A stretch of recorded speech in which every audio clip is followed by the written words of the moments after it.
హల్లెలూయా. మన ప్రభు యేసుక్రీస్తు నామములో అందరికీ వందనం చెల్లిస్తున్నాను. ఆమేన్. హల్లెలూయా. మనం పాపులము కనుక దేవుడు మనల్ని ప్రేమించి ఆయన ఏం చేశాడు, మనలాంటి మనుష్య శరీరాన్ని ఎంచుకొని, ఇప్పుడు ముళ్ళు మన కాళ్ళలో ముళ్ళు గుచ్చుకుంటే మనం ఏం చేస్తాం? తొమ్ము ముళ్ళు గుచ్చుకుంటే ఈ గోరుతో పీక్కుంటే వస్తుందా? నోటితో పీక్కుంటే వస్తుందా? ముళ్ళుని ఏం చేయాలంట? ముళ్ళుని ఏం చేస్తాం మనం? గుడ్డు సూదో పిన్నీసో తీసుకొని ముళ్ళుని, అందుకే సామెత కూడా ఉంది, ముళ్ళుని ముళ్ళుతోనే తీయాలి. కాబట్టి దేవుడు శరీరం కలిగిన మనుషులు పాపమును కలిగి ఉండటం వలన ఆయనకు ఒక శరీరధారిగా మన దగ్గరకు వచ్చి ఒక మాంసం ముద్దని, ఒక రక్త ముద్దని అన్నిటినీ ధరించుకొని మన కోసం ఆయన ఈ భూమి మీదకి మన పాపాన్ని కడగటానికి, ఆయన రాజ్యంలో వారసత్వాన్ని కలిగించడానికి ఆయన మానవుని రూపంలో ఆయన మన మధ్య. ఎంత గొప్ప దేవుడు అండి! ఈరోజు మన కోసం అంత త్యాగం చేశాడంటే ఎంత మనస్సు ఆయనకు ఉందో చూడండి. ఎంత మనస్సు, మనల్ని సరిచేయాలనే మనస్సు ఆయనకు ఉండి ఆయన భూమి మీద దిగి వచ్చాడు మన కొరకు. మరి ఆయన కోసం మనం ఎంత ఆసక్తి కలిగి ఉన్నాం? వాక్యం ఒకసారి చూసుకుందాం. మన ఆసక్తి ఎటువంటిదో ఆయన కోసం మనం ఒకసారి చూసుకుందాం. లోకాసు వార్త 19:1 1 నుండి 8 వరకు చూసుకుందాం. ఆయన సంచరించుచు ఎరుకో పట్టణంలో ప్రవేశించి దాని గుండా పోవచుండెను. ఇదిగో సుంకపు గుత్తదారుడును ధనవంతుడైన జక్కయ్య అను పేరు గల ఒకడు యేసు ఎవరో అని చూడగోరను గాని పుట్టివాడైనందున జనులు గుంపుకుడి ఉంట వలన చూడలేకపోయాను. అప్పుడు యేసు ఆ త్రోవను రానై ఉండెను గనుక అతను ముందుగా పరిగెత్తి ఆయనను చూచుటకు ఒక మేడి చెట్టు ఎక్కెను. యేసు ఆ చోటికి వచ్చినప్పుడు కనులెత్తి చూచి, జక్కయ్య త్వరగా దిగుము, నేడు నేను నీ ఇంట ఉండవలసి ఉన్నదని అతనితో చెప్పగా అతను త్వరగా దిగి సంతోషముతో ఆయనను చేర్చుకొనెను. అందరూ అది చూచి ఈయన పాపి అయిన మనుషుని యొద్ద బస చేయ వెళ్ళినని చాలా సంగుకొనిరి. జక్కయ్య నిలువబడి, ఇదిగో ప్రభువా, నా ఆస్తిలో సగము పేదలకు ఇచ్చుచున్నాను. నేను ఎవరి వద్దనైనను అన్యాయముగా దేనినైనా తీసుకుని ఎడల అతనికి 4 మరలా చెల్లింపునని ప్రభువుతో చెప్పెను. అందుకు యేసు, ఇతడును అబ్రహాము కుమారుడే, ఎందుకనగా నేడు ఈ ఇంటికి రక్షణ వచ్చి ఉన్నది. నశించిన దానిని వెదకు రక్షించుటకు మనుష్య కుమారుడు వచ్చినని అతనితో చెప్పెను. హల్లెలూయా. హల్లెలూయా. దేవుడు యేసు ప్రభువుని మనల్ని ప్రేమించి ఆయన మన పాపాలను కడుగుడు కొరకు ఈ భూమి మీదకి మనలాంటి శరీరంగా ధరించి మానవ రూపంలో భూమి మీద. ఇక్కడ జక్కయ్య అనేవాడు చాలా పొట్టివాడు, వరుసగా ఉంటాడు అన్నమాట. మనం చాలా చోట్ల ఏదైనా సినిమా హీరోలో లేదా ఫంక్షన్లోనే ఎవరో సెలబ్రిటీలు వచ్చామనుకో, మనం ముందు ఎవరు ఎలా అని చూద్దాం. ఈ పొట్టుకున్న అతనికి ఏం కనపడింది? అతను తోసుకుంటా వెళ్తాడు, ఏమన్నా కనపడితే అవన్నీ చూద్దా వెళ్తా ఉంటాయి. ఆయన కనపడదు, లేదా ఎవరో ఒకరు సహాయం చేయదు. నీకు కనపడలేదు కుదరదు కానీ ఎత్తుకోవాలి. అయితే హైట్గా ఉన్న వాళ్ళు చూసేస్తారు. హైట్గా ఉన్న ఆ మనుషుల ఇళ్ళలో దేవుడిని చూడాలని ఆసక్తి చాలా తక్కువ. కానీ జక్కయ్య ఉన్నాడే, ఈ పొట్టోళ్ళు ఎప్పుడు మ్యాక్సిమం చాలా గట్టోళ్ళే ఉంటారు, చాలా గట్టోళ్ళు, అన్ని విషయాల్లో కూడా చాలా గట్టి. ఈ జక్కయ్య యేసుప్రభు వారు అడ్డు సంచరించుతూ పంచాయతీ చేసుకుంటూ అలాగా వీధిలో వస్తుంటే ఆయన గురించి విన్నాడు. ఈ జక్కయ్య ఎవరో యేసంట కార్యక్రమాలు చేస్తాడు, అద్భుతాలు చేస్తాడు, మంచి కార్యాలు చేస్తాడు, స్వస్థతలు విడుదలవుతాయి, ఎన్నో కార్యాలు చేస్తాడని అంతకు ముందు ఈయన విన్నాడంట. యేసు ఎవరో ఏసంట నేను చూడాలని ఆసక్తి ఉంది. అయితే ఇతను ముందున్న జనంలో ఎవరు కూడా ఆయన్ని చూడలేదు. అయితే అతను ఏం చేశాడు, యేసు ఈ దారి గుండానే రావాలి, ఈ దారి గుండానే వస్తాడుగా. ఇప్పుడు అదంతా తిరుగుతున్నాడు, అదంతా తిరిగింది. ఇప్పుడు మన అంబేద్కర్ బొమ్మ మనకి మెయిన్ సెంటర్. మన ఈ రోడ్లో ఇంటికి వచ్చినా పాత మార్గం నుంచి వచ్చినా అది పెద్ద బొమ్మకాడికి రాదు. వచ్చే పిల్లలు నల్లగొండకి అంత కష్టం. ఇటేళ్ళు పాత మార్గం దిగినా మన బొమ్మకాడికే రాదు. అట్లాగే ఈ జక్క ఎస్టిమేషన్ వేసుకున్నాడు. యేసు ప్రభు వాటి నుంచి తిరిగి వస్తాడు, అదంతా తిరిగిన తర్వాత ఈ సెంటర్కి వచ్చి ఎక్కడ నిలబడతాడు అని చెప్పి ఒక చెట్టు చూసుకున్నాడు. చెట్టు ఎక్కి చక్కగా చెట్టు మీద ఈయనే ఉన్నాడు శుభ్రంగా. వీళ్ళందరూ కింద నుండి ఎట్లా చూస్తున్నారు. ఆయన బాగా చెట్టు ఎక్కి వంగి మరి చూస్తున్నాడు. ఏసంటే ఈయన ఆసక్తి. యేసు ప్రభు వారికి మనల్ని రక్షించాలని ఎంత ఆసక్తిగా ఈ భూమి మీదకి వచ్చాడో, మనం ప్రేమించి ఇక్కడ జక్కయ్య కూడా యేసుని నేను చూడాలి అని ఆశ కలిగి ఉన్నాడు. అయితే చెట్టు ఎక్కి చూడంగానే యేసు ప్రభు వారు తిన్నగా వచ్చి ఇదంతా కూడా దేవుని ఓ ప్రణాళిక, ఓ సిద్ధపాటు అన్నీ అక్కడ జరిగినాయి కనుక చక్కగా తిరుమల ఆ కార్యక్రమం అద్భుతం జరగవలసి ఉంది కనుక దేవుడు అన్నీ కూడా సిద్ధపరుచున్నాడు. అప్పుడు జక్కయ్య చెట్టుకి ఆతృతగా చూస్తున్నాడు. ఏసేవరు అని. కానీ మనకు మాత్రం ఆత్రం లేదు. మనకి ఏసేవరో తెలుసు, కానీ ఏసైని చెప్తాను మనకు ఆత్రం లేదు. సంవత్సరాల తరబడి గుళ్ళకి వెళ్తున్నాం, సంవత్సరాల తరబడి ప్రార్థన చేస్తున్నాం, అయినా యేసు చూద్దామని ఆతృతే మనకు లేదు. లేచామా, అన్నం వండుకున్నామా, తిన్నామా, పనికి వెళ్ళామా, బ్రతికామా, అప్పులు కట్టుకున్నామా, 5 ఏళ్ళు నోట్లోకి వెళ్ళినాయా, ఇది మన లైఫ్ స్టైల్. అంతేగాని దేవుని చూద్దామని ఆసక్తి లేదు. ఆయన ముఖ దర్శనం కలిగిందా మన జీవితం అంటే లేదు. ఆయన చూడాలని ఆశ మనకు ఉందా అంటే లేదు. ఈ పొట్టివ జక్కయ్య యేసు ఎవరు అని ఆ చెట్టు ఎక్కి చూస్తుందిగా ప్రభు వారు ఏం చేశాడు?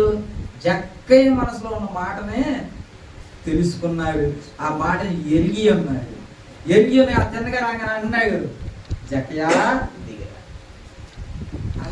ఏందిరా నా పేరు ఇంకెక్కడ తెలుసు, ఇదేం అనిపిస్తున్నాడు జక్కయ్య అంటే అయ్యో యేసుని చూడాలని నేను ఇక్కడ చాలా ఆత్రంగా ఉన్నాను, కానీ జక్కయ్య అని పిలుస్తున్నాడు, నా పేరు ఇంకెక్కడ తెలుసు, ఎవరు చెప్పుంటారు, నా పేరు పెట్టి అమ్మో ఎంత బలి పిలిచాడు, అమ్మో ఏంటి అని చెప్పి కాబట్టి నా తుల్లిపల్లి చూసాడు. జక్కయ్య త్వరగా దిగిరమ్ము, నీతో నాకు పని ఉండదురా, దిగిరా. అంతమంది ఆయన చుట్టూ ఉండగా కిందే ఉన్నారు. ఈ జక్కయ్య చెట్టు మీద ఉన్నాయి, ఈ కథమ మనుషులు అనేది కింద ఉన్నారు. వీళ్ళందరికీ కలగింది. ఎవరికి కలిగిందండి? జక్కడికి కలిగింది. జక్కడికి ఎందుకు కలిగిందయా అంటే దేవుని చూడాలని ఆసక్తి తన హృదయంలో 100% ఉంది. ఆయన చుట్టూ ఉన్న 10 మందో 100 మందో 20 మందో 200 మందో జనం ఉన్నారు. ఉన్నప్పటికీ వీళ్ళెవ్వరికి కలుగనిది ఈ జక్కయ్యకి మాత్రం కలిగింది. యేసు స్వయంగా పిలిచాడు. ఈ గుంపులో ఉన్న ఎవరిని పిలవాల, ఈ గుంపులో ఉన్న వారు ఎవరితో మాట్లాడాల. అక్కడ నడుచుకుంటూ వస్తూ అన్నాడు, జక్కయ్య దిగిరా. నిజానికి యేసయ్య ఎంత ప్రేమగా పిలుస్తాడు, ఎంత ప్రేమ. జక్కయ్య దిగిరా, నీతో పని ఉందరా అని చెప్పి పిలిస్తే ఇంటికి వెళ్తాడు. జక్కయ్య ఇంటికి వెళ్ళిన తర్వాత పోయిన ఈ కార్యక్రమాన్ని ముగించుకుంటాడు. ఎప్పుడైతే ఈ జక్కయ్య ఎవరో వడ్డీ వ్యాపారస్తులు, ముక్కు పిండి మరి వడ్డీలు వసూలు చేస్తాడు. ఎత్తావా సత్తావా, కట్టవా, నీకేమైంది, నాకేంది, అయ్యా బాగాలేదే, నాకు ఈ రోగం వచ్చింది, నా రోజులు కట్ట, ఇవన్నీ వద్దు, అయ్యాన్ని కట్టాల్సిందని ముక్కు పిండి మరి డబ్బులు వసూలు చేసే పన్ను సొంకరి ధనవంతుడు. అయితే ఈ జక్కయ్య యేసు ప్రభు వారు ఎప్పుడైతే ఈ జక్కయ్య ఇంట్లో పాదమును నిలిపి ఉన్నాడో అప్పుడే ఆ ఇంటికి స్వస్థత వచ్చేసింది. యేసు ప్రభు వారి కళ్ళలోకి సూటిగా చూశాడు. యేసు ప్రభు వారు అప్పుడే ఫస్ట్ టైం జక్కయ్య గారి ఇంట్లోకి వెళ్తానికి అప్పుడే ఫస్ట్ టైం అది యేసు ప్రభు వారు వెళ్ళాడు. వెంటనే యేసు ప్రభు వారు ఎప్పుడైతే ఈ ఇంట్లో పాదమును మోపి ఉన్నాడో తన హృదయాన్ని మార్చుకున్నాడు. హల్లెలూయా. వెంటనే మనకులాగా రండమ్మా, గుడికి రండమ్మా, మారండమ్మా, ఏసు వస్తున్నాడమ్మా, మారి మనసు పొందుకోండి అమ్మా, అమ్మా అమ్మని మనలాగా 100 సార్లు బతిలాగా ప్రభు ఒక్కసారి ఇంట్లో పాదము మోపకనే జక్కయ్య మనసు మార్పు చెంది, ప్రభువా ఎంతకాలం నేను చాలా మందిని పీడించి డబ్బులు వసూలు చేశాను, ఎంత డబ్బునైతే నేను వసూలు చేశానో దానికి 4 వంతులుగా ఏమంటారు, 4 వంతులుగా నేను దాన్ని తిరిగి చెల్లిస్తాను. మన ఊళ్ళో చూడండి, చర్చికి వెళ్తున్నారు 10 రూపాయలు వడ్డీ, చర్చికి వెళ్తున్నారు 5 రూపాయలు వడ్డీ, చర్చికి వెళ్తున్నారు 2 రూపాయలు. ఈ వాక్యం మన కళ్ళకు కనపడలేదండి క్రైస్తవులారా. వడ్డీ వ్యాపారం చేయకూడదు అని మనకు వాక్యం చెప్తుంది కదా. మన చర్చికి వెళ్ళి మీకు ఏం చెప్తున్నారండి? చర్చిలో మీరు ఏమనిపిస్తున్నారండి? ఇప్పుడు మన క్రిస్టియన్సే చేస్తున్నారు ఈ పని. మన ఊళ్ళో మన దేవుడే కదా, మన దేవుడే మన కంటి ముందు ఎంతమంది ఉన్నారు? ఏం వాక్యం చదువుతున్నారండి? వడ్డీ వ్యాపారం చేయరాదు అని దేవుడు చెప్తున్నాడు. కానీ ఈ రకంగా ఎంతమంది అప్పుడు మనకు వడ్డీ కట్టే వాళ్ళు ఎంత కన్నీటి పర్వతమై మనకు ఆ వడ్డీ కడతాడు. కాబట్టి ఎంత కన్నీటి పర్వతమై తాను కన్నీరు మున్నీరుగా కట్టలేని పరిస్థితిలో ఆ యొక్క రూపాయి నీకు కట్టాలి. తాను కన్నీరు గురించుట నీకు క్షేమాకరమో కాదు. కాబట్టి దేవుడు అంటున్న మాట ఏంటంటే, ఇదిగో నేను ఈ ఇంటికి రక్షణ వచ్చిందంట. ఎందుకు వచ్చింది? డబ్బులన్నీ తిరిగి ఇచ్చేయటం వల్ల కాదు. నేను డబ్బులు తీసుకున్నాను, అందరికి ఈ డబ్బులు ఇచ్చేస్తాను అన్నందు వల్ల రక్షణ రాల ఈ ఇంటికి. మనస్సుని మార్చుకున్నాడు. యేసయ్య ఎప్పుడైతే ఈ ఇంట్లో అడుగు పెట్టి ఉన్నాడో, యేసు కళ్ళలోకి ఎప్పుడైతే సూటిగా చూసి ఉన్నాడో అప్పుడు వచ్చింది రక్షణ. నీ జీవితంలో కూడా అదే, నువ్వు చేసే పాపాలన్నీ మానేస్తున్నావేమో, నువ్వు చేస్తున్న చెడు కార్యాలన్నీ విడిచిపెడుతున్నావేమో, అది కాదు. నీ హృదయంలోకి దేవుణ్ణి తెచ్చుకోవాలి. నీ హృదయంలో దేవుణ్ణి నింపుకోవాలి. నింపుకున్న తర్వాత ఈ కార్యాలు ఆటోమేటిక్ జరుగుతాయే. అప్పుడు నీ మనసు మారినట్టు, అప్పుడు నీ ఇంటికి రక్షణ వచ్చింది.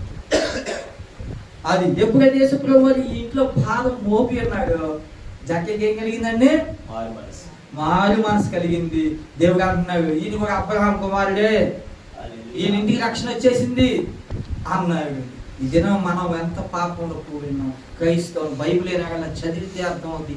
ఈ బైబిల్లో మాటలు చర్చికి ఎంత లావు బైబిల్ పెట్టేసుకొని వెళ్ళిపోతుంది. పాపం ఏం చదువుతున్నాం, ఏం వింటున్నాం, ఎందుకు చేస్తున్నాం ఈ పని? అసలు వడ్డీ వ్యాపారం చేయకూడదు. జక్కయ్య గురించి తెలియని వాళ్ళు లేదు వాక్యం. సినిమాలో కూడా మనకి తెరలేసి చూపించేవాడు జక్కయ్య పాత్ర. చెట్టు మీద ఎక్కువ ఆయన పనులు ఎన్ని సినిమాలు చూస్తుంటాం మనం. ఆయన వడ్డీ వ్యాపారం, దేవునికి విరుద్ధమైన పనులే జరిగిస్తున్నాం. దేవుడు మనం ప్రేమించాడు కనుక, జక్కని ప్రేమించాడు కనుక, జక్కయ్య ఇంటికే ఆ రోజు ధనానికి అంతా సిద్ధపరచుకొని దేవుడు ఆ ఇంటికి వచ్చి రక్షణ కల్పించున్నాడు. హల్లెలూయా. కాబట్టి జక్కయ్య ఏ రీతిగా మన మారుమనసు పొందుకున్నాడో మన జీవితాల్లో కూడా అదే ఉండాలి. మన జీవితాల్లో పాపం నెరుగుంటాం, వ్యాపారమే చేసుంటాం, పాపమైన మాటలే మాట్లాడటం. అయినను యేసు నిన్ను దర్శించిన తర్వాత, యేసు నీతో మాట్లాడిన తర్వాత రక్షణ నీ ఇంటికి రావాలి. కాబట్టి అలా వచ్చినట్లుగా మనం జక్కయ్య మాదిరిగా జీవించదు. జక్కయ్య మాదిరిగా మనకి మారుమనసు రావాలంటే మన హృదయం ఏమై ఉండాలి? ఆయన చూడటానికి ఆసక్తి కలిగి ఉండాలి. మన పనుల నిమిత్తం వెళ్ళిపోవడం, మన పనులు ఇంపార్టెంట్ అనుకుని ఏది విడిచిపెట్టకూడదు. జక్కయ్య ఇప్పుడు ఏసెవరో ఆయనకి తెలియదు. జక్కయ్యకి ఏసెవరో తెలియదు, కానీ ఏసెవరో చూడాలని ఆసక్తి తన హృదయంలో ఉంది. కాబట్టి ఇదే నువ్వు మందిరంకి వస్తున్నావే, దేవునితో నేను మాట్లాడాలి, దేవుడు నాతో మాట్లాడాలి, దేవుడు నాకు ఈ దిన మందిరంలో ఏ సమాధానం ఇస్తావు. కానీ ఆసక్తిగా నువ్వు మందిరంలోకి వస్తే దేవుడు నీతో ఖచ్చితంగా మాట్లాడతాడు, నీ జీవితంలో కార్యాలు చేస్తాడు. నీ మనసులో ఉన్న నీ యొక్క బాధ, చింత ఎన్ని ఉంటాయే, ప్రభువా నన్ను పిలిపించగా, ప్రభువా అప్పులు తీర్చా, అవన్నీ నువ్వు మనసులో అనుకుని ప్రార్థనకు వస్తావే, అవన్నీ జయించువాడిగా చేస్తాడు దేవుడు. హల్లెలూయా. ఎప్పుడైతే జక్కయ్య ఈ హృదయంలో ఈ మాట అనుకోగానే జక్కయ్య అని పిలిచాడు. యేసెవరని చూడాలని చెట్టు మీద ఎక్కిన తాను ఉత్సాహమైన మనసును చూసి జక్కయ్యనే ప్రత్యేకంగా పిలిచాడు. ఇలా ఈ దినంలో నువ్వు మందిరంకి వచ్చిన తర్వాత నువ్వు మందిరంలో ఆయన నింపుకొని, ప్రభువా నీ మందిరానికి వచ్చాను ప్రభువా, ఏ పరిస్థితిలో నీ మందిరానికి వచ్చాను తెలుసా, నేను బహు దుఃఖం కలుగున్నా, నా బాధ చెప్పుకోలేకపోతున్నా, బ్రతకడానికి కూడా నా పరిస్థితి ఇలా ఉంది ప్రభువా, ఏం చెప్పాలో అర్థం కావట్లేదు ప్రభువా. నీ మనసులో ఆవేదన పెట్టుకొని నువ్వు మందిరంలో ఉంటావే, అప్పుడు నీ మనసులో మాట ఆయన ఎరుగుతాడు. నీ హృదయంలో ఉన్న మాటను ఆయన ఎరిగి జక్కే మాదిరి కూడా నీ ఇంటికి కూడా రక్షణ ఇస్తారని దేవుడు మాట్లాడుతున్నాడు. హల్లెలూయా. ఇంకో వాక్యం కనుక మనం చూసుకుంటే కనుక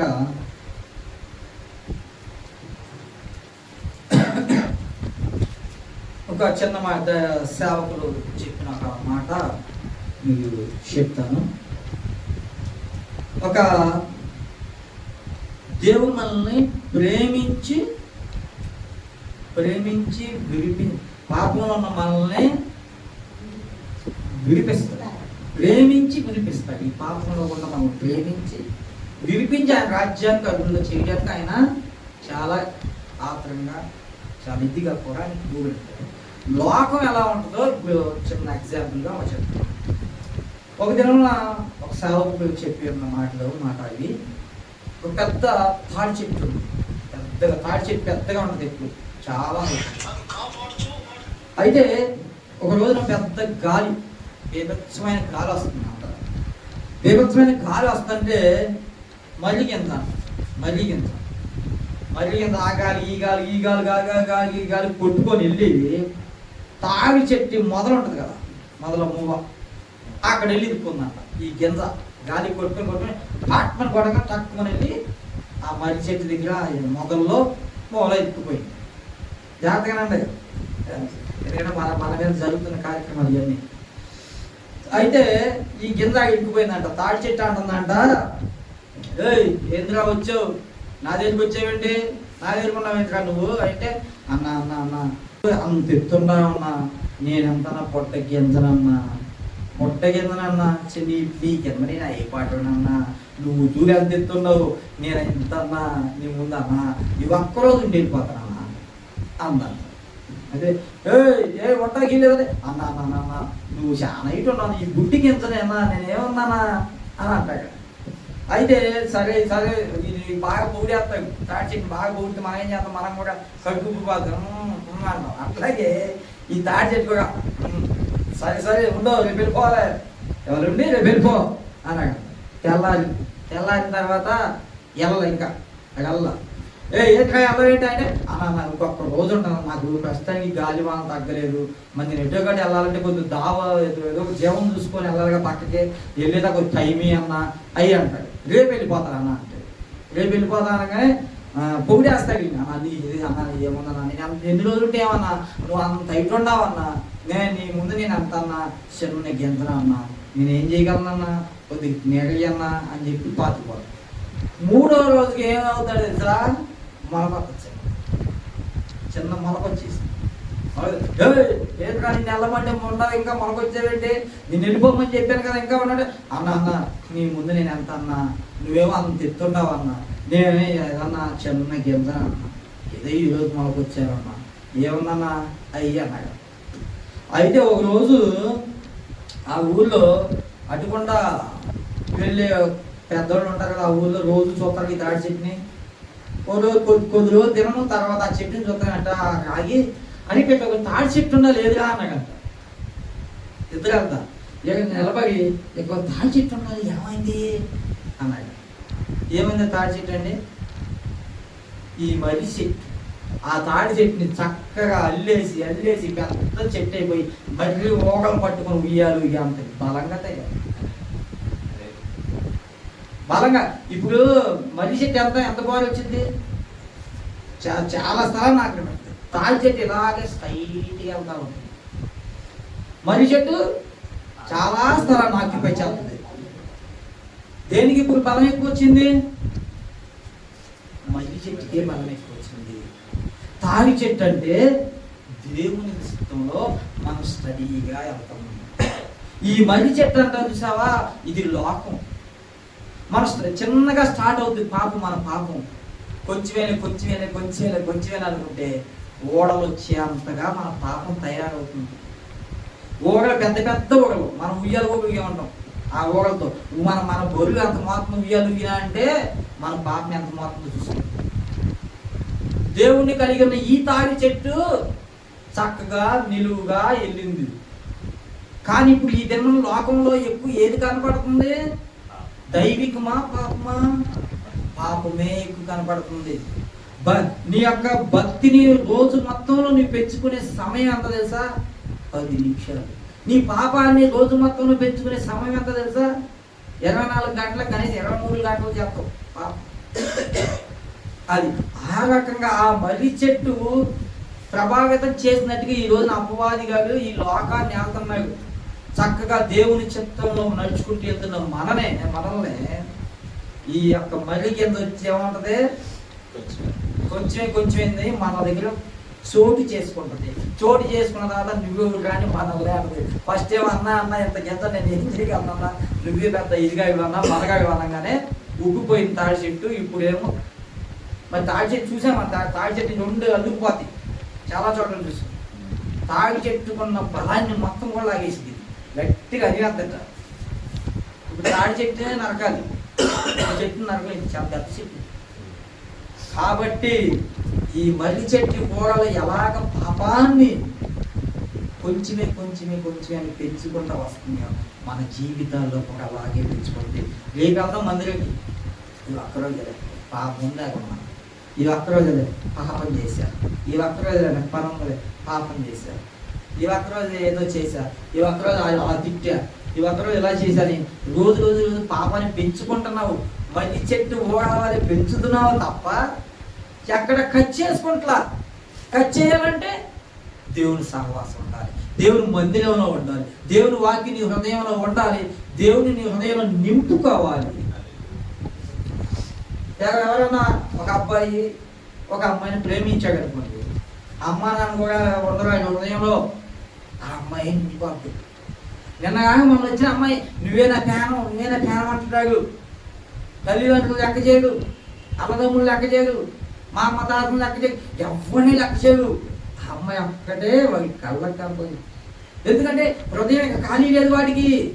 ఆ హృదయం అంతా ఆమెను నింపేసుకున్నాడు కనుక ఈ తల్లిదండ్రులు ఎవరిని లెక్క చేయడు. అట్లాగే నీవు దేవుణ్ణి నింపుకున్నావు అనుకో హృదయంలో, ఎవరిని లెక్క.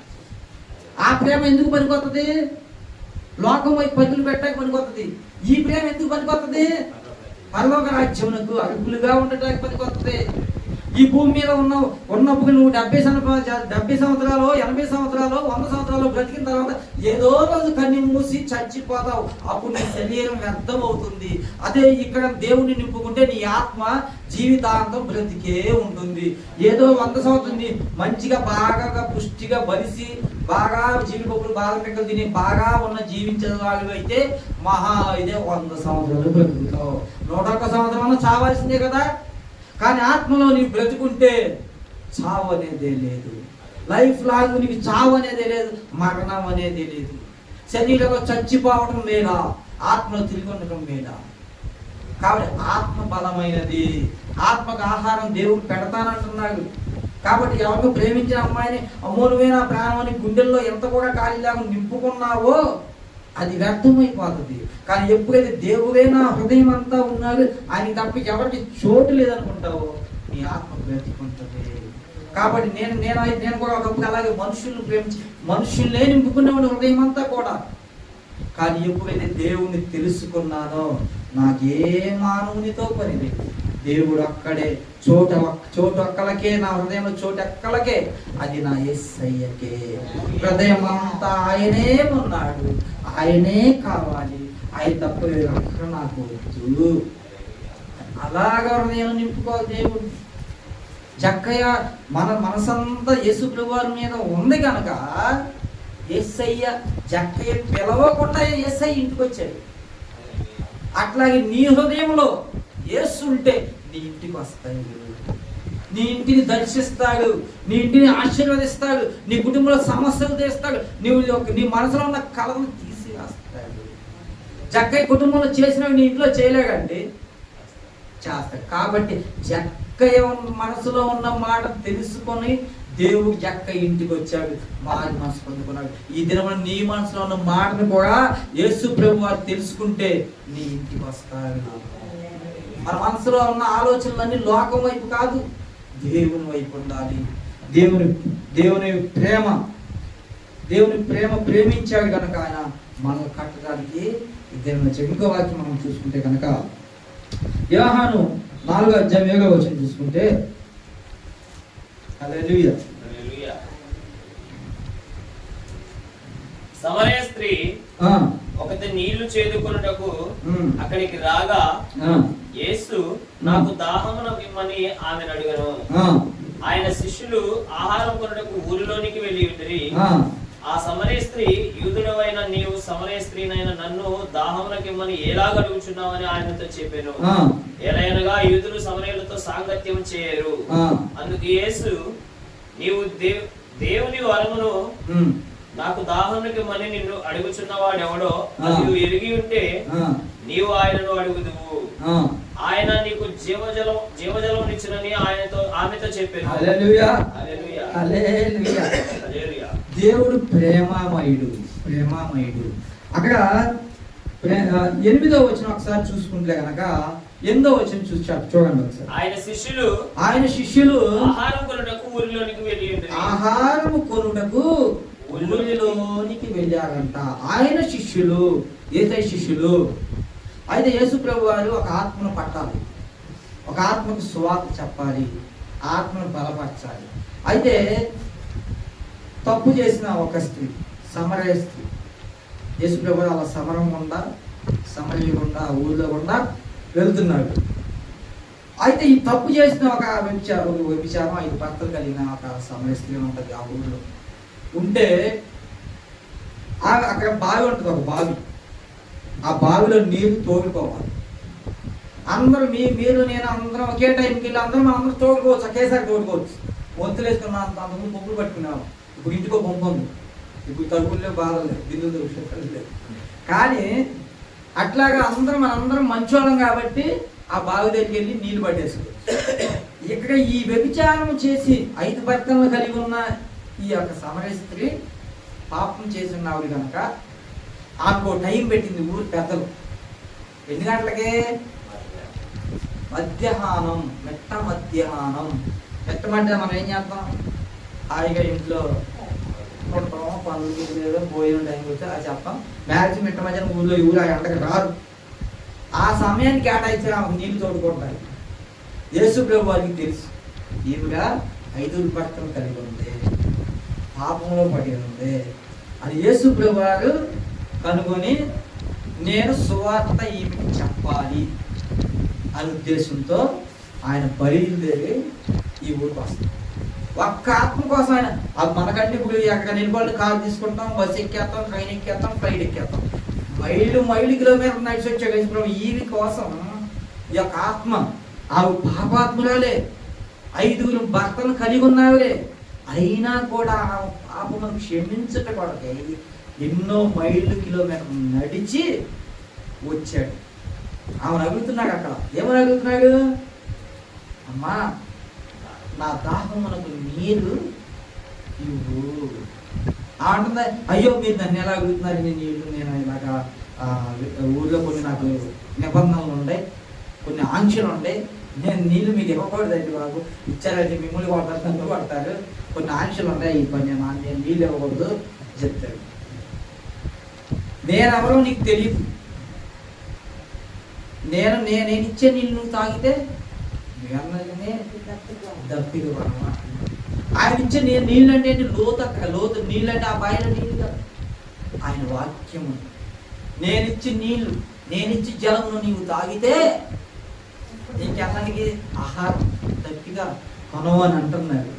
అంటే ఆయన ఇచ్చే వాక్యం, ఆయన ఇచ్చే జీవం, ఆయన ఇచ్చే జలము మన జీవితంలో ఉంటే మనం ఎన్నటికీ పడిపోతున్నట్టుగా ఉంటాము. ఎన్నటికి ఇలా నిలబడి వారుగానే ఉంటాం, పడిపోయే వారిగా అయ్యో అయ్యో అనేవారిగా మనం ఉంటాం. ఎందుకంటే దేవుడు మనమే ప్రేమించాడు. ఈ యొక్క శిష్యులు అంట తిండిపోతువారు. ఈ శిష్యులు ఏంటన్నా 8 మళ్ళీ ఒకసారి చదువు. ఆయన శిష్యులు ఆహారం కొనుటకు ఊరిలోనికి వెళ్ళి ఉండేది. హల్లెలూయా. అది శిష్యులు, ఈ పక్కన యేసుప్రభు వారు ఉన్న శిష్యులు ఆహారం ఎక్కడ దొరికిద్దో, ఆహారం ఎక్కడ ఉందో చూసుకుందాం అని చెప్పి ఆహారం కోసం వెతుకుతారు. కానీ యేసుప్రభు వారు మాత్రం ఈమె కోసం వెతికారు. ఈమె నిజంగా చాలా యథార్థవంతులు. అమ్మా ప్రభా, ఒక వరం అయితే ప్రభా, నీకు ఎంతమంది భర్తలు అయ్యి నీ అంత అంటే అయ్యా ఇప్పుడున్న భర్త కూడా భర్త కాదయ్యా అని వచ్చిన ఒప్పేసుకున్నాక 5 భర్తలు అయ్యా, 5 భర్తలు ఒప్పుకోవడం, ఇప్పుడున్న భర్త వాడు కూడా భర్త కాదు అని తన పాపాన్ని ఒప్పుకోండు. ఇప్పుడు అట్ట కాదు, మన లోకంలో ఒక భర్త ఉంటాడు, ఇంకో వెయిటింగ్ చేస్తారు. అదేంటంటే నేను చేశానా, పశ్చాత్తాపం లేదు. అక్కడ చేస్తుంది, ఇతను గురించి చేస్తుంది, నేను చేశానా, నేను ఎంత నిజాయితీ పడవాలి తెలుసా నీకు, పశ్చాత్తాపం లేదు. మళ్ళీ వటవరు అన్న వాళ్ళ గొడవలు, అన్న వాళ్ళ తిట్టడం, ఇది ఎక్కడ పశ్చాత్తాపం ఉంది మన జీవితంలో? దేవుడు మనల్ని ప్రేమించి మనల్ని కడుగుటకై మన పండుగ రాజు చేర్చిపెట్టి ఆయన వచ్చాడు. కానీ ఎక్కడ మనకు పశ్చాత్తాపం మనసు లేదు. లేకపోతే ఆ ప్రేమించి ఉన్నాడు కనుక ఆ యొక్క స్త్రీని, ఆ ఒక్క స్త్రీని ప్రేమించి ఉన్నాడు ప్రభు. ఎంత దూరం నుంచో వచ్చి ఆమెకి మంచిగా వాక్యం చెప్పి ఆ స్త్రీని రక్షించాడు. నేను ఇచ్చి జీవజలం నీవు తీగితే కెన్నటికి దాహానికి ఇవ్వవు, దాహం తప్పి కొనవు అని అడుగుతున్నాడు. ఎంత చక్క సువార్త చెప్పాలి అని సువార్త చెప్పి, అదేవిధంగా ఇద్దరు చాలా మంది మందిరాలకు వెళ్తున్నారు. ఇంకో మాట ఒక దైవ సేవకులు చెప్పిన మాట, ఇంకో మాట మీకు ఒక లాస్ట్ పాయింట్ చెప్పి నేను ముగిస్తాను. 2 స్నేహితులు చెట్లు నరుగుదామని వెళ్తారు. ఒకే గొడ్డల్లో ఒకటే లావు సైజు చెట్టు, 2 గొడ్డలు పట్టుకుని వెళ్తా ఉంటారు. వెళ్ళి ఒక చెట్టుని నరుకుతారు. 2 పనిచేయగా 10 మంది పెడితే నువ్వని నేను గెలవాలి, 2 ఒకటి గెలవాలి. అట్లా ఈ చెట్టుని 2 కష్టపడి నరుగుతా ఉంటారు. చెట్టుని నరుగుతా ఉంటాడు. ఒకడేమో కంటిన్యూస్ నరుగుతాడు, నరుగుతూనే ఉంటాడు. ఒకడేమో 10 నిమిషాలకు ఒకసారి బట్టలు పడేసే చెట్టు బట్టలు తీసుకెళ్తాడు. 10 నిమిషాలకు ఒకసారి గ్యాప్ తీసుకుంటాడు. 10 నిమిషాలకు ఒకసారి గ్యాప్ తీసుకుంటాడు, మళ్ళీ నరుగుతాడు. ఇవేం కంటిన్యూగా కాదు, ఇదే పని, నరుగుతూనే పని, కంటిన్యూగా నరుగుతాడు.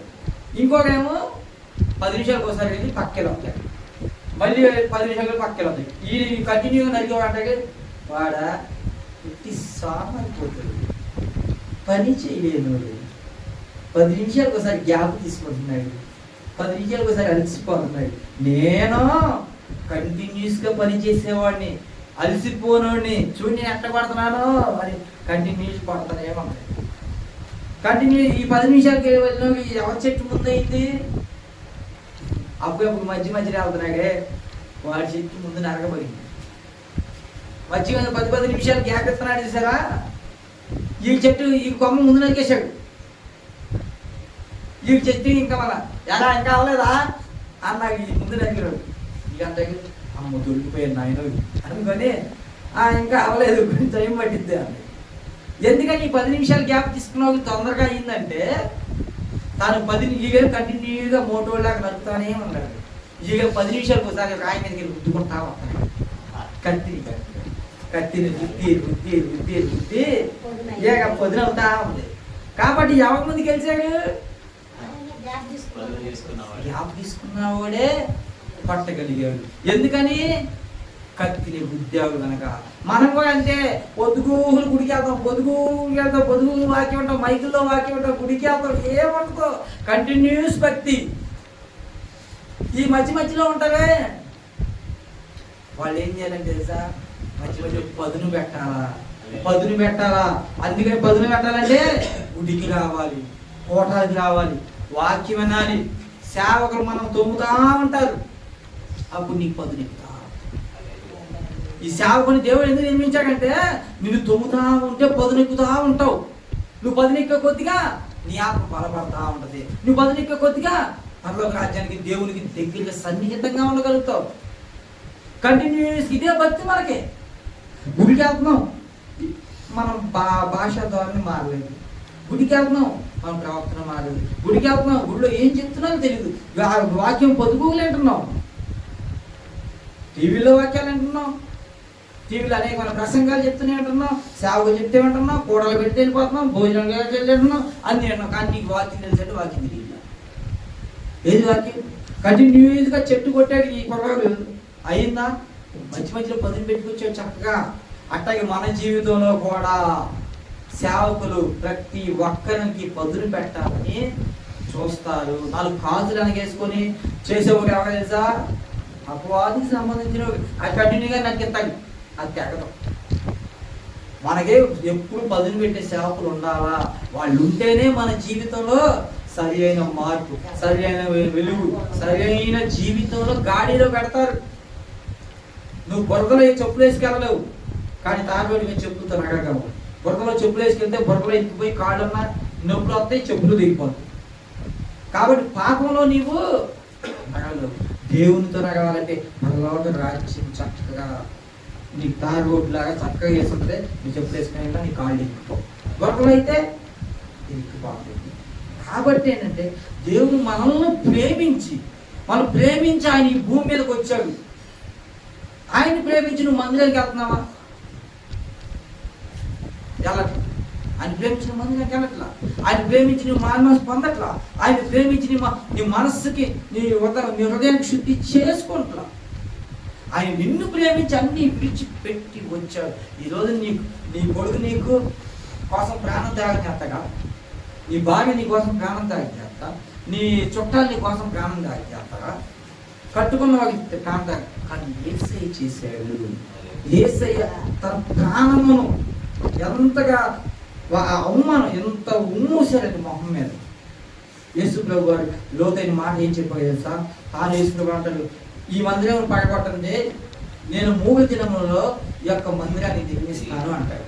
లోకంలో వాక్యం తెలియని మనుషులు ఏమనుకుంటారంటే ఇప్పుడున్న ప్రజలు అప్పుడున్న ప్రజలు ఇదే వర్షం. ఇప్పుడున్న ప్రజలు కూడా దీనికి అర్థం తెలియట్లా, అప్పుడున్న ప్రజలకి అర్థం తెలియట్లా. అప్పుడున్న ప్రజలు అంటగారి మేము ఎన్నో సంవత్సరాలు పడి ఈ మందిరాన్ని కట్టామయ్యా, ఇప్పటికీ ఇంకా మందిరం పనులు జరుగుతూనే ఉన్నాయి, ఇన్ని సంవత్సరాలు ఎంతమంది కూలీలు కష్టపడి ఈ మందిరాన్ని కడితే నువ్వు 3 రోజుల్లో పడేసి కడతావా మందిరాన్ని?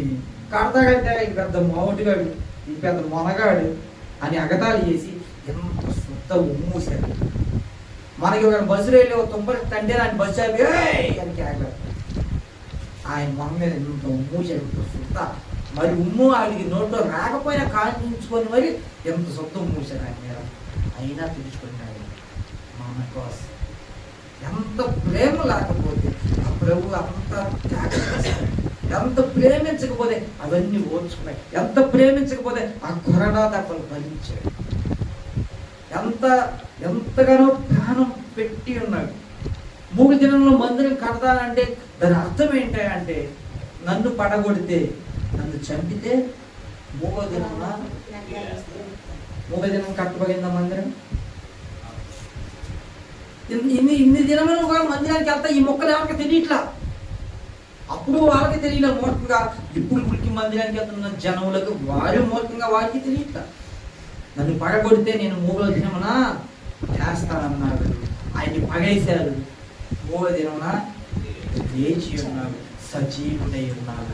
ఈ మాటకు అర్థం ఏంటంటే అది లోకంలో వాళ్ళు మాటల్లాగా అమ్మో మేము సంవత్సరాలు బిల్డింగ్లు కడితే ఇవి వచ్చి ఇప్పుడు పడేసి కడతాకంటే యేసు టాపీ మీద కట్టడానికి ఆయనే కట్టబడ్డాడు. దాని మాట అర్థం తెలియదు. ఒక వాక్యం ఉందండి, చదివే చెప్పుకోవడం కాదు, లోతైన డెప్త్ ఉండాలి, లోతైన ఆలోచన ఉండాలి. పేతురు యేసుప్రభు వారిని యేసుప్రభు వారు చంపేస్తే పట్టబడి చంపేసే దినముల్లో ఈ పేతురు అంటాడు, ప్రభా ఎవరైనా నిన్ను చంపేది? ఆడిని చంపేస్తాను అనుకున్నావు అంటే యేసుప్రభు అంటాడు, సాతాన్ నా వెనకపో, ఎలా నా వెనక అంటాడు. పేతురు అంటాడు, ఇదేంటి దేవుడు బాగుండాలి చక్కగా ఉండాలని నన్ను సాతాన్ అంటానేంటి? అవును కదా? ఇప్పుడు ఏమంటాయి? ఇప్పుడు ఏమంటాయి? ఈ యొక్క యేసు ప్రభు ముందుండి ఏమంటాయి? పేతురు ఏమంటాయి? ప్రభా నువ్వు బాగుండాలయ్యా, నువ్వు ఆరోగ్యంగా ఉండాలయ్యా, మాతోనే ఉండాలయ్యా, శుభ్రంగా ఉండాలయ్యా, మాతో కలిసి ఉండాలయ్యా అని ఈ పేతురు అంటాడు. యేసు ప్రభు ఏమంటున్నారు? సదాన్ నా వెనక్కి పో అంటాడు. ఎన్న పేతురు ఏమంటాడు? ఇదేంట్రా యేసు ప్రభు గారు బాగుండాలి, చల్లగా ఉండాలి, చక్కగా ఉండాలి, నేను అనుకుంటే నన్ను సాతాను అంటాడు అనుకుంటే. పేతురు మంచివాడే. పేతురు మన స్వభావమే అపవాదికి సంబంధించిన స్వభావం. యేసు ప్రభు వారు ఎందుకు వచ్చాడు? ఆయన పరిచర్య అన్ని ముగించుకొని తర్వాత మన కోసం ఆ శరీరాన్ని నలగొట్టుకొని మాంసం పుంతలుగా రక్తం అన్ని చిందించి మన పాపాన్ని పడగొట్టి ఆయన మరణించాలనే కదా దేవుని చిత్తమే వచ్చి పైనుండి ఆయన వచ్చిందని దేవుని చిత్తాన్ని నెరవేర్చడానికి వచ్చాడు. మరి పేదగా అంటున్నాడు, ప్రభు నువ్వు బతకాలయ్యా, చచ్చిపోకూడదా అంటాడు. అనిపించింది ఎవరు? లోపల ఉన్న అపవాదిగా కనిపిస్తున్నాడు. పేతుల్లో ఉన్న అపవాదిగా కనిపిస్తున్నాడు. పేతులు మంచి స్వభావమే, మంచోడే, కానీ పేతుల్లో ఉన్న అపవాదిగా కనిపిస్తున్నాడు. నువ్వు బ్రతకాలయ్యా, చక్కగా ఉండాలయ్యా అంటున్నాడు. చక్కగా ఎదుర్కోవాలి, బతికితే మన బాగా అట్టపోతే అది చనిపోవాలనే కదా అంతా ఒక సిస్టమేటిక్గా రాసి దేవుడు పంపించింది. అయితే అట్లాగా ఒక లోతైన బైబిల్ వాక్యంలో లోతైన మాటలు ఉంటాయి, లోతైన మాటలు కలిగి ఉంటాయి. కాబట్టి మనల్ని ప్రేమించున్నాడు దేవుడు. ఇదన్నా ఆ మల్లి చెట్టు ఏ రకంగా తాడి చెట్టు నలుగుపోయింది చూస్తారు కదా. కాబట్టి ఈ పాపం, మనలో ఉన్న పాపం ఈరోజు కొంచెమే చేసావు, ఈరోజు చిన్న సిగరెట్తో మొదలు పెట్టావు, రేపు మందు, ఆ తర్వాత డ్రగ్స్, గంజాయి, ఇవన్నీ పెంచుకుంటా పోతే నీలో వ్యభిచారం, ఇవన్నీ పెంచుకుంటా పోతే పాపం పాపం పాపం పాపం పెరిగి పెద్దదైపోవాలి. చిన్నదానికి చోటిచ్చాను, చిన్నదానికి. ఇప్పుడు అట్లాగే నా ఫ్రెండ్స్ కూడా నన్ను ఇప్పుడు అలాగే నేను తాడి చెట్టులాగా ఉంటే వాళ్ళు మంచి చెట్టులాగా నాకు ఇత్తనాగా వస్తూ ఉంటారు. పార్టీ ఇస్తారా? అరే బాబు నేను ఎందుకురా, నాకెందుకురా, నేను లేదు కదా, నేను సేవకు వచ్చాను కదా, నాకెందుకు నువ్వు ఎంత దాకా తాగు, దాన్ని ఎంపిస్తా అంటున్నాను నన్ను. కానీ ఈ మనిషి చెట్టు స్వభావం అలా ఉంది. అంటే నాలో మొలకలు వేసి మళ్ళీ మళ్ళీ అటు తీసుకెళ్ళాలి మొలగాడు అని నన్ను. మళ్ళీ మొన్న పెళ్లి జరుగుతుంది, బాబాయ్ నువ్వు డ్యాన్స్ చేయరా, నువ్వు డ్యాన్స్ చేయరా, మరి వాటన్ని నేను విడిచిపెట్టమనే కదా నా దేవుడు నాకు చెప్పింది. సేవకుడు నా మాట చేయకూడదు, నేను జస్ట్ సేవకుడు దేవుని పని చేయవాడిని తప్ప ఇలా రోడ్డు మీద అల్లా చిల్లర పనులు చేయటం కాదా. నన్ను తీసుకెళ్ళిపోబాబు, నాకు పట్టుకొని నన్ను కౌగులించుకొని రా, నువ్వు డ్యాన్స్ రా అంటున్నాను నన్ను. ఈ మనిషి చెట్టు తాడి చెట్టులా చక్కగానే వెళ్తుంటే ఈ మనిషి చెట్టు వచ్చి అంటదే రా అంటుంది నన్ను. కాబట్టి మనలో కొంచెం కొంచెం పాపం పెరిగితే మర్రి చెట్టు ఎలా అవుతుంది, పెద్దగా పెరిగిపోతుందో అలా పెరిగిపోతే నీకు దేవుడు పాప క్షమాపణ కూడా పెట్టలేని స్థితికి మనం వెళ్ళిపోతాం. కాబట్టి దేవుడు మనల్ని ప్రేమించాడు. అది ఒక సమయ స్త్రీ ఆ ఒక్క ఆవిడ కోసం కొన్ని మైళ్ళు నడుచుకుంటూ వచ్చాడు. ఆమెను ప్రేమించి ఆమెను రక్షించాడు. అదే జక్కయ్య హృదయాన్ని నెరిగి ఆ ఊరు వచ్చి జక్కయ్య ఇంటికి వచ్చాడు. జక్కయ్య హృదయాన్ని తెలుసుకున్నాడు. చెట్టు మీద నా జక్కయ్య రా జక్కయ్య, నీ ఇంటికి వెళ్దాం, నీ ఇంట్లో నాకు ఎందుకు ఏర్పాటు చేయి అని ప్రేమగా మాట్లాడాడు. కాబట్టి ఆ జక్కయ్య స్వభావం మనకు ఉందా, ఉంచుకుందాం. ఇది వాక్యం విన్నామో వెళ్ళామో కాదు, వాక్యంలో చెప్పిన ఈ యొక్క ఆలోచన, వాక్యం ఏం చెప్తుంది, ఆ యొక్క దేవుడు మనకి మన హృదయాన్ని కదిలించడానికి వాక్యం ద్వారా ఏ మాటలు మాట్లాడాలో తెలుసుకొని మనం కూడా జక్కయ్యలాగా హృదయంలో యేసయ్యను నింపుకుంటే మన మనసు కూడా మారుతుంది. 100% మనం లోబడతాము. యేసు ప్రభు మన హృదయంలో ఉంటే, మనం నింపుకుంటే ఖచ్చితంగా మన పాపాలు విడిచిపెడతాకి ఇష్టపడతాం. ఆయన మన హృదయం అంతా నిండి ఉంటే పాపాన్ని విడిచిపెడతానికి ఇష్టపడతాం. ఆయన లేదనుకో పాపం మీద పాపం, పాపం మీద పాపం. ఎప్పుడైనా ఒకటి గుర్తుపెట్టి, లోకంలో ఉండువారు మనం చేసే పనులు బట్టి గేలి చేసి ఎగతాళి చేసి నవ్వువారు తప్ప ఎవరు మనల్ని ఆదరించేవారు కాదు. నువ్వు తాగి రోడ్డు మీద పడిపోతే ఇది బతికేంద్ర తాగుబోతుడు అని గేలు చేసి మాట్లాడతారు. సిగరెట్లు గంజాయి తాగుతుంటే ఇక గంజాయి మొక్కడు ఎదవ మొక్క అని మాట్లాడతారు. అప్పుల్లో బాధల్లో కూలిపోయి ఉంటే ఇక ఆ లేజింగ్ కాంచి ప్రతి ఒక్క ఇంటి ముందుకు వచ్చి అడగటమే అది బతికి అప్పుడు బతికి. అదే విధంగా అనేక రకాలుగా గేలి చేసి అవమానపరిచేవారే తప్ప ఎవరు నిన్ను దగ్గరికి వచ్చి రూపాయించి నిన్ను ఆదరించేవారు ఎవరు ఉండరు. ఒకటే గుర్తుపెట్టుకో, లోకములో ఉన్నవారు ఎవరైనా సందు దొరికితే నిన్ను అవమానించి నిన్ను గేలి చేసి కించపరిచి మాట్లాడువారు తప్ప ఇంకా నీకెందుకు ఉపయోగపడాలి. అదే దేవునిలో ఉంటే దేవుడు ఎత్తి పట్టుకోవడానికి అనుక్షణం ప్రయత్నం చేస్తూనే ఉంటాడు.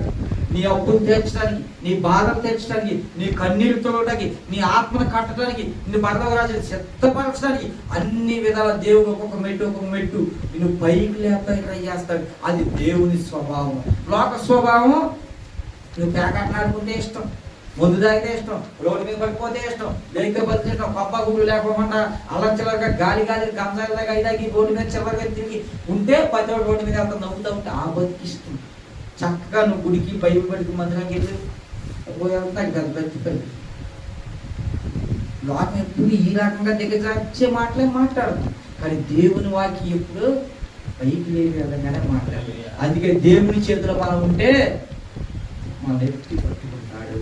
ఒక వీడియో మీకు చూపిస్తాను. అట్లాగే దేవుడు మనం ఏ రకంగా ఎత్తి పట్టుకుంటాడో మీకు ఒక చిన్న వీడియో చూపిస్తాను. అది ప్రేమిస్తే అది ప్రేమ ఎటులా ఉంటుందో ఒక చిన్న వీడియో మీకు చూపిస్తాను.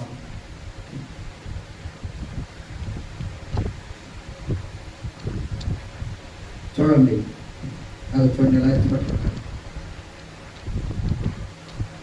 చూసారా ఎలా ఉంటుంది? మన కోసం పరిగెత్తి పట్టుకున్నాడు, ఎత్తి పట్టుకున్నాగా. అది మనం ప్రేమించాడంటే అంతగా ఎత్తి పట్టుకుంటాడు, హత్తుకుంటాడు, పక్కన మనల్ని నడిపించుకుంటూ తీసుకుంటాడు. మన దేవుని స్వభావం ఆయనతో కూడా మనల్ని నిలపడానికి, ఆయన మనం చనిపోయాకంట మన ఆత్మలన్నీ అక్కడ పైకి వెళ్ళిన తర్వాత ఆయన మనతో మంచి విందు భోజనం ఏర్పాటు చేస్తాడు. పైన మంచి భోజనం మనతో పాటు, ఆయనతో పాటు మనం లైన్గా చక్కగా కూర్చొని భోజనం చేస్తామంట. ఆయన రాజ్యంలో ప్రవేశించాక ఈ లోకంలో ఏం చేస్తాం? చక్కని భోజనం అనేది విలువలేని భోజనం. కాబట్టి ఈ వాక్య సందేశం ఏంటంటే దేవుని మన హృదయంలో నింపుకున్నాం. చక్కగా మనసులాగా మనం కూడా మంచి హృదయాన్ని కలిగి ఉందాం. దేవుని యేసుని చూడాలని జక్కయ్యకున్న ఆసక్తి ఈ దినం మీకు కూడా నేను మందిరానికి వెళ్ళాలి, దేవునికి లోబడాలి, నేను మందిరానికి వెళ్ళి లోబడినట్లుగా దేవుడు నా జీవితంలో కార్యము చేయాలి. నేను దీవించబడాలి అంటే మందిరంలో నేను నిలవాలి. యేసుకి నాకు మధ్య ప్రేమ కనెక్షన్ ఉండాలంటే నేను మందిరంలో ఉండాలి. అర్థమైందండి? కాబట్టి ఈ యొక్క చిన్న మాట దేవుడు దీవించింది కాక. ఆమేన్. హల్లెలూయా.